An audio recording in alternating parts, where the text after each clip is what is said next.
So yesterday we were flying a drone here at the beach here on the southern coast of Italy, and about 10 minutes into a flight the drone lost connection and went crazy for about 5 minutes, and it just flew away by itself.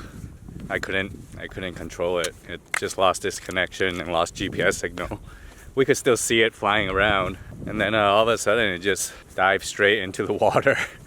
It kamikazed itself. Yeah, committed suicide. And that was last night during sunset. We tried to find it to see if the drone would come back to shore, but it didn't. It's the next day, so we're gonna go and try to find it, see if it washed up. I don't think it will, but that's okay. Yeah, you never know. We'll see. The first time I didn't think I was gonna get my drone back either. If you guys haven't watched the video where the first time I lost my drone, go watch it, the Norway video. So the drone was basically went into sport mode, and it was going like 30 miles an hour, and it just kind of dived straight into the water. Yeah, it went. It wasn't that far from the shore. It was like maybe, I don't know, maybe 5 meters out. Meters out like that. So I don't know. We weren't gonna jump in and look for it. So. Yeah. Well, doesn't look like it's gonna be here. Oh well. Me and drone are just not meant to be. You want to tell them where we're going today? So today we are planning to stop through the town of Matera. I think it's called Matera, and it's apparently one of the oldest cities that have been continuously lived in. It's at the third oldest, right, in the world? Yeah. So because it's a city that was made up of a people who lived in the caves, and then only maybe 60 years ago or so, the government had everybody move out of the caves into the town that they built for them just outside, but people still live in the caves. So it's like a cave city, which is pretty cool. So it's only an hour drive, so we'll go check that out.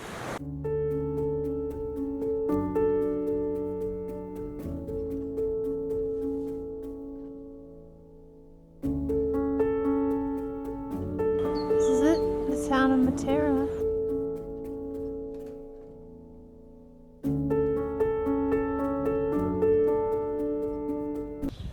So quiet here. There are the caves over there. Apparently this is where they filmed Passions of the Christ, because they say this place looks a lot like Jerusalem. This is one of the caves that they used to live in. So we think. Wasn't even that long ago. What, 70 years ago? Yeah, something like that.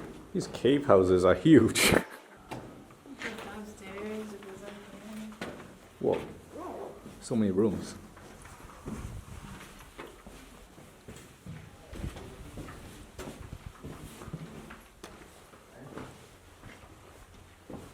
So from reading about it, people were still living in these caves back in the 1950s. Yeah. The government had no idea about it, that people were still living in caves with They're animals and no electricity, no water source. They didn't know the level of poverty that people were living in here, apparently, until this guy came through and wrote a book, and he kind of explained that he felt like this was like the epitome of poverty that he's ever seen. And then the government was like, oh, I think we should do something about it.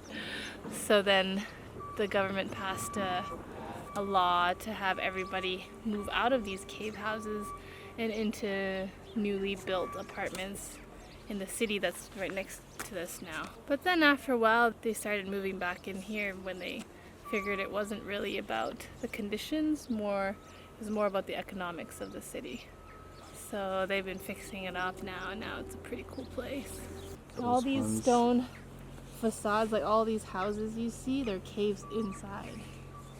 So it's just the outside looks like, you know, there's like a brick wall and stuff, but inside it's a cave.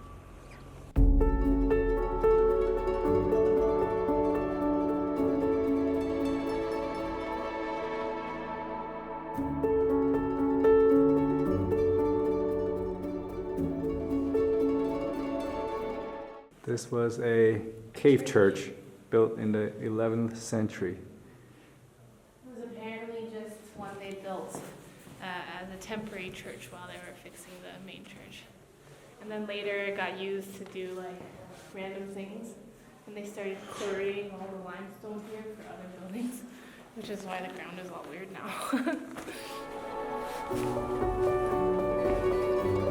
You can see the difference between where the old city is and the new city.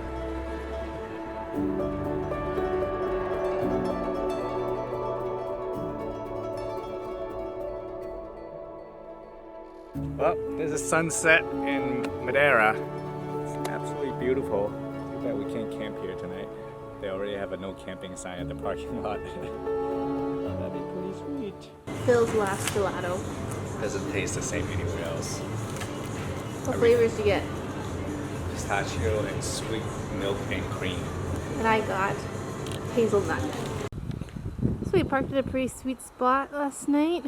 We're next to the picnic table and a couple of these Trullis buildings. And if we walk straight down there and take a right, it's right into downtown. Look at all these awesome, funny looking houses.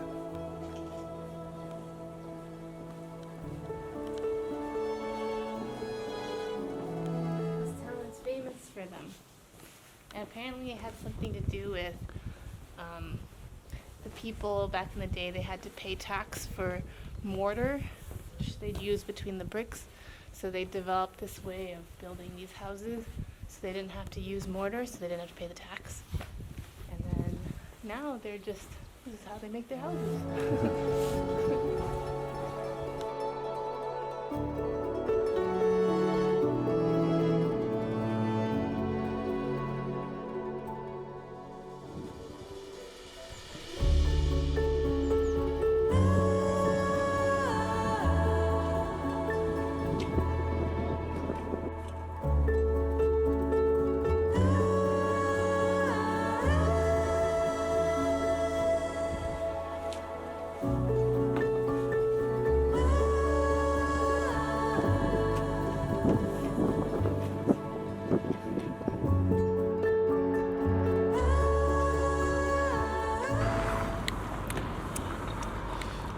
Our last gelato in Italy. You know, we keep saying that, but we keep getting more. No, I'm pretty sure there's the last one. We might get one in Brindisi. Maybe. Well, anyway, this could be possibly a last gelato in Italy before going to Greece tonight. Look at all those nuts. It's amazing. Pistachios. It's really good.